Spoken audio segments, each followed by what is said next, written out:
देश के supreme court में सुनवाई चल रही थी और सुनवाई कर रही थी 5 जजों की बेंच, जिसके अध्यक्ष थे सुप्रीम कोर्ट के चीफ जस्टिस DY चंद्रचूड़।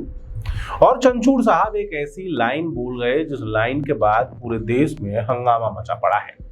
सुनवाई थी सेम सेक्स मैरिज को लेकर और इसमें चंद्रचूड़ जी ने कहा कि किसी भी व्यक्ति का लिंग, उसका जेंडर, उसके जेनिटल्स से, जननांगों से डिसाइड नहीं हो सकता। ये उससे कहीं ज्यादा कॉम्प्लेक्स सब्जेक्ट है। इस समय चंद्रचूड़ जी आखिर कहना क्या चाह रहे थे और उनकी बात में ऐसी कौन सी बात है कि इसको लेकर इतना हंगामा मच गया। दरअसल इन दिनों देश में सेम सेक्स मैरिज को लेकर एक चर्चा छिड़ी है और समाज का एक बड़ा हिस्सा इसका विरोध कर रहा है। नमस्कार, मैं सौरभ कुमार, आप देख रहे हैं आयुध। आपने इस सेम सेक्स मैरिज के विरोध के आर्गुमेंट्स तो सुने होंगे कि कैसे परिवार व्यवस्था तबाह हो जाएगी, कैसे भारत के समाज सभ्यता पर इसका असर पड़ेगा। लेकिन हम आज जरा इसके आगे के लेवल पे बात करते हैं। हम ये चर्चा करते हैं कि क्या ये जो बहस छिड़ी है ये सेम सेक्स मैरिज पर आकर खत्म हो जाएगी या फिर इसकी लंबाई चौड़ाई और कहीं ज्यादा है। दूसरे देशों के उदाहरण देखते हैं और समझते हैं कि जहां पर ये मांग आज से 5-6 साल पहले उठी थी, वहां पर ये बहस आज कहां पहुंच गई है।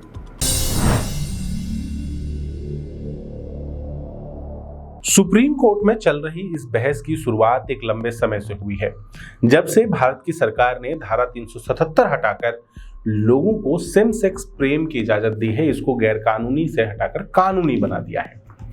अब LGBTQ समुदाय के लोग सेम सेक्स मैरिज के अधिकार की मांग कर रहे हैं और इसी की सुनवाई के दौरान भारत के चीफ जस्टिस DY चंद्रचूड़ ने यह कहा कि लिंग जेनिटल्स से, जननांगों से तय नहीं होता।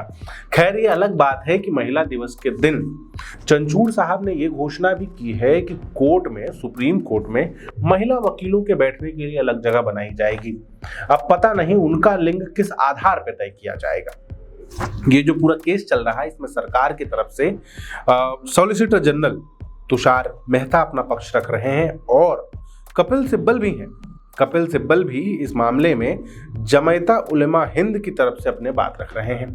5 जजों की बेंच सुनवाई कर रही है। यही सुनवाई तो सेम सेक्स मैरिज को लेकर है, लेकिन ये बहस इससे कहीं ज्यादा लंबी है।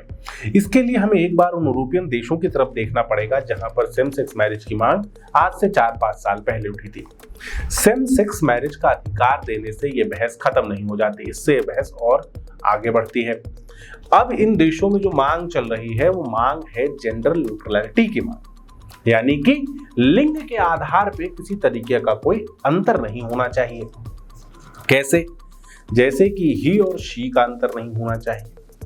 तो इसके लिए स्वीडन जैसे एक देश ने एक नया प्रोनाउन लेकर आ गई, हेन। अब व्यक्ति को खुद तय करने का अधिकार है कि वो किस लिंग का है। यानी कि अगर मैं चाहूं कि मैं पुरुष नहीं, कल से स्त्री हूं, तो मैं अपने आप को स्त्री मानने लगूंगा और आपको भी मुझे स्त्री कहकर ही संबोधित करना पड़ेगा। इसके कारण आज यूरोप में लिंग 1 नहीं, 2 नहीं, 3 नहीं, बल्कि बढ़ के 107 हो गए हैं। 107 जेंडर्स। इस पूरी बहस का कोई छोर नहीं है। 2017 में 15 अक्टूबर 2017 को कैलिफोर्निया के गवर्नर हैं जेरी ब्राउन, उन्होंने लोगों को इजाजत दी कि अपनी जो सरकारी आइडेंटिटी कार्ड है उसमें वो अपना जेंडर खुद सेलेक्ट कर सकते हैं। इसके साथ ही बच्चों को छोटी क्लासेस में जेंडर न्यूट्रलिटी का पाठ पढ़ाया जा रहा है। और ये जेंडर न्यूट्रलिटी का पाठ पढ़ाने वालों के हालात क्या हैं, ये आप इस वीडियो में देखिए। ये व्यक्ति पुरुष था, लेकिन कानून के बाद इसने खुद को स्त्री मानना शुरू कर दिया और अब वो क्लास में कुछ इस तरीके से स्त्री बनकर आता है। इसे लेकर पूरी दुनिया में बहस छिड़ी। जेंडर न्यूट्रलिटी की ये बहस सिर्फ पहचान तक सीमित नहीं है, बल्कि ये जेंडर न्यूट्रल बाथरूम्स बनाने की मांग करता है। ये जेंडर न्यूट्रल जेल की मांग करता है, यानी कि कोई पुरुष जो कि अपने जेनिटल से, जननांगों से पुरुष है, वो अगर अपने आप को स्त्री मानता है तो उसे लड़कियों के जेल में भेजा जाना चाहिए। उसे लड़कियों का बाथरूम उपयोग करने की इजाजत होनी चाहिए। इसके साथ ही अब स्पोर्ट्स में भी जेंडर न्यूट्रलिटी की मांग हो रही है, यानी कि अगर कोई महिला खुद को पुरुष मानती है तो उसे पुरुषों के गेम में भाग लेने की इजाजत होनी चाहिए, और कोई पुरुष अगर अपने आप को महिला मानता है तो उसे महिलाओं के खेल में जाने की इजाजत होनी चाहिए।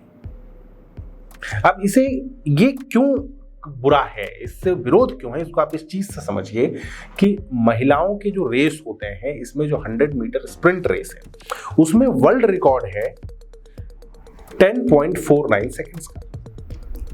अगर आप मेल्स के रेस में आ जाते हैं तो वहां पे रिकॉर्ड है 9.58 सेकंड का। अब आप कहेंगे कि 9.58 सेकंड और 10.49 सेकंड का अंतर है ही कितना। आपको बता दूं कि पुरुषों की तालिका में जो बंदा 300वें नंबर पे आता है ना, उसका भी रिकॉर्ड 10.06 सेकंड्स का है। ऐसे में अगर जेंडर न्यूट्रल स्पोर्ट्स बना दिए जाते हैं तो इससे सबसे ज्यादा नुकसान महिलाओं का होगा, महिलाओं के अधिकारों का होगा। लेकिन लिबरल्स की बहस में तर्कों का कोई मतलब नहीं रह जाता। हैरी पॉटर की लेखिका है जेके रॉलिंग्स। उन्होंने हाल में ही एक ट्वीट लाइक कर दिया था, जिसके कारण उनका खूब विरोध हुआ। उन्होंने जिस महिला का ट्वीट लाइक किया था उसका नाम है माया फ्रॉस्टेटर, और 2019 में उन्होंने ट्वीट किया था। ट्वीट में लिखा था उन्होंने कि male people are not female, और इसे लेकर पूरे देश में उनका विरोध हुआ। सिर्फ उनका ट्वीट लाइक करने पर जेके रॉलिंग का विरोध हुआ। अब आप तय कीजिए कि आर मेल्स द फीमेल? अगर नहीं तो इस अंधी बहस के साथ भावनाओं नहीं बल्कि तर्कों में डील कीजिए। सोचिए क्या भारत उस तरफ मुड़ने को तैयार है जहां बच्चों को बचपन से ये सिखाया जाता है कि वो जिस लिंग में पैदा हुए उस लिंग के नहीं हैं, बल्कि वो उस लिंग के होंगे जिसे आप तय करेंगे, जिसे आप सेलेक्ट करेंगे? क्या आप भी इसके इंतजार में हैं कि भारत में भी अब लिंग 2 या 3 नहीं बल्कि 107 हो जाएं? आपकी क्या राय है कमेंट करके बताइए। और अगर आपको ये वीडियो अच्छा लगा और इस तरह के वीडियोस आप लगातार देखना चाहते हैं तो हमारे चैनल को सब्सक्राइब कर लीजिए। हम इस तरह के वीडियोस आपके लिए लगातार लेकर आते रहते हैं। आपका बहुत बहुत धन्यवाद।